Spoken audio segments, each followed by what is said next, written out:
guys, welcome back. Hope you all have been doing well and keeping well. I hope you also watched the last few videos. I am trying my best to keep to my word and do at least 2 videos a month. So please continue to watch, continue to like and subscribe to give us that incentive to keep going. Okay, now I think in one of the other 2 videos that I did, I mentioned that I was going to be having an event in cooperation. I was facilitated one of the events organised by the Health Education England Northwest. I will try and see if we can add like just a theme of all of that here. Just a few pictures. Well, not pictures, but yeah, you get what I mean. So I was one of the speakers anyway, and I was asked to present on a day in the life of a Northwest trainee. And I thought, you know what? Why must you guys miss out as well? Obviously, this is not going to be my full presentation, but I thought this is something to actually look forward to. This is something that you need to know. Because personally, I wish someone had actually told me what some of these things were or meant. Someone sort of walked me through and said, you know what, on your first day, this is what you should expect. And to be fair, I have walked a few people through their first days, first locum shifts, things like that. But I think, obviously, I must not miss out on you guys. So I'm just going to touch on that today. Now, in the future sometime, I hopefully would do like vlog posts with like videos to actually show that, because I have been making like short clips and recordings of like calls, day in the life type videos, but I've just never gotten around to putting them together. But I do have those videos and I've been keeping some of them for nearly a year, so those videos are coming. The day will come. But for now, just to summarize, now as this my presentation was centered on trainees, but there were also loads of locally employed doctors or treasury doctors, depending on what they're called, where you work. And this is going to be practical. This is going to apply to everyone. Now, few things to actually know and what to expect on your typical day. Number one would depend on what level that you're on. So your typical day as a registrar is different from your typical day as a psychiatry SHO, different for your typical day as a, clinical fellow. Different from your typical day as a consultant, right? So the day depends very, very much on your level. It also depends on where you're going to be that day and the type of shift that you're actually on. So if you're on call, for example, that day's going to be different to if you're in clinic, different to if you're in community. So 2 things to actually know, that your typical day depends on where you are. Like I said, I'm hoping that at some point I'm going to put together like more vlog type videos actually showing you in videos and things that I've done through the day. Now, straight into the contents, what to actually expect.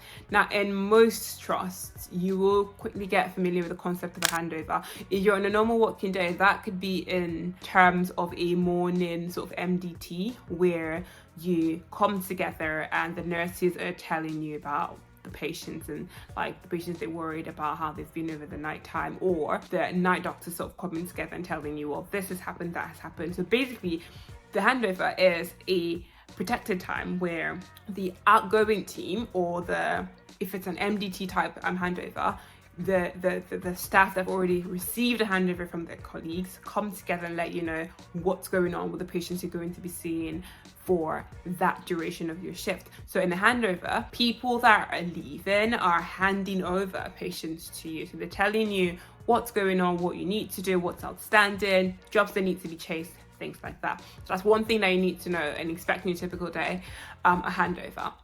Now, another very typical thing to actually expect is a ward round. Now, most people already know what a ward round is. Medical school, you probably would have seen 1 or 2 ward rounds or been a part of some yourself. But I think what I found more unique to the UK is a post-ache round. I'd never heard of a post-ache round before. When I asked a couple of people what it actually meant, a few people couldn't actually say. But from what I've realised, a post-ache round is kind of like a ward round where you're seeing patients that have just been admitted. So it could be that these patients have just been admitted to your ward.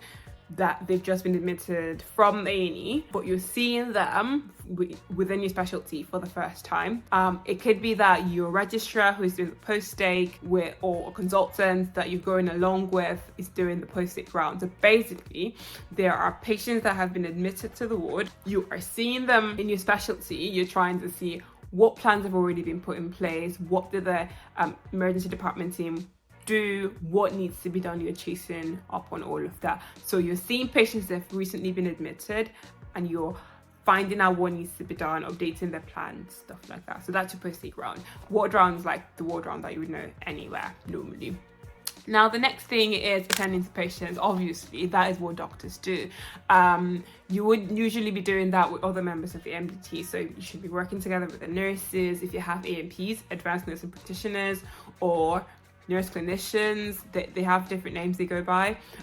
These are more like senior members of the nursing team. So you all usually would be seeing patients together. And that could be in different ways. It could be by literally speaking to the patients and updating them on what their plan now is. It could be that you're doing procedures. It could be that you are doing examinations. Yeah, it could come in different ways. It could also be that you ask to see them with their family members or to speak to the family members. Now, if that is the kind of job you've been tasked with, make sure that you obviously have the patient's consent, or in a case where that can't be obtained, that the information that is being given is done in the patient's best interest. So again, attending to patients are bread and butter.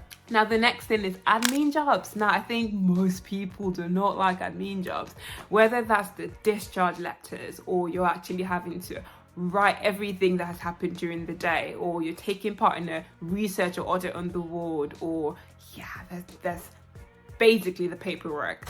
Nobody really enjoys it, but we have to do it, and we have to make sure that we're doing it as it should be done. If you're making notes, make sure that you're writing them in a timely manner. You are writing things as they happened. Obviously, writing things are not fabricating things or anything like that. But yeah, admin jobs, as mundane and boring as they may seem, are extremely essential. We should make sure that we're doing them to the best of our ability, maintaining patient safety as we go on. Next thing is teaching. Now, as a trust grade doctor or locally employed doctor, you might have a sort of slight schedule because it would depend on your contract. Now, if your contract allows you to actually have time for teaching or SDT, self-development time, that is excellent. If it doesn't, then you might need to sort of speak to your supervisor and see if they could sort of carve out time for you. But obviously, if it's not in your contract, they might not be obligated to give that provision or make that provision for you. Now, as a trainee, you are entitled to teaching time. You are entitled to self-development time, at least especially I know in my deanery. So SDT time or self-development time is usually about 2 hours a week that is allotted for like self-development activities. So whether that's meetings with your supervisor, building your portfolio, things like that. Some trusts might sort of put everything in and tell you that you have a few days to take. But yeah, that is time that you're entitled to. If you're not having that time, if you're not taking that time, you should be exception reporting that. Now, just exception reporting is a system that works in England where if for whatever reason you're not working like you should be working, so whether that's in an environment that doesn't feel safe, in chronic understaffing conditions, things like that, you can actually report that, and the trust should put together measures to try and make sure that things are the way that they should be. So yeah, if you're a trainee, you're not getting your SDT time, that should be exception reported, or that should be discussed with your supervisor and subsequently exception reported if it continues. Now, teaching time as well is also protected time. You should be having your teaching time. Ward pressures and understaffing are not good enough reasons for you to continuously miss on your teaching time. So if you're continuously missing teaching times, again, should be exception reported, should be discussed with your supervisor. Steps need to be taken because this is your protected time. It's part of your development as well. And I think the last thing I talked about that day was on calls. Now, there should be a whole video for on calls. I'm just going to touch on a few things. Now, when you're on call, you many times are the port of call for other departments, for the nurses, for other doctors, things like that. So you need to make sure that you're actually very accessible. You need to make sure that you're there in time. You need to make sure that you're turned on. Now, normally, I guess as a trainee, you would normally sort of have your on-call, like, you know, the blocks, the on-call blocks. You, for example, nights, you normally have them like lined up, or the weekends, but you could also have like single days on call.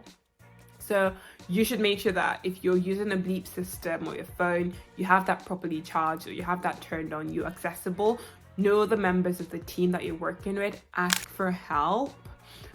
Very, very important, ask for help. Know your limits and never go above your limits, no matter what, because at the end of the day, if anything backfires, it's your license that's on the line. So know your limits and do not go above them. If you're not comfortable with doing anything, make sure you speak to whoever is above you.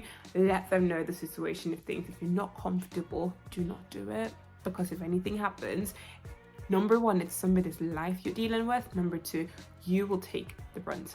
And I guess the last thing I need to mention is, if you're in nights, normally trusts should have facilities for rest. That could be the doctor's mess, on-call rooms, making provisions for like hotels, things like that. So use these rest facilities. If you feel tired after a night's sleep, do not drive.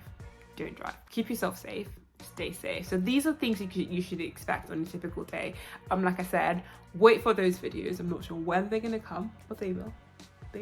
So wait for the vlog type videos, because I will at some point get to them, put all the videos together. But until next time, have a lovely day, guys, and I will see you again. Bye.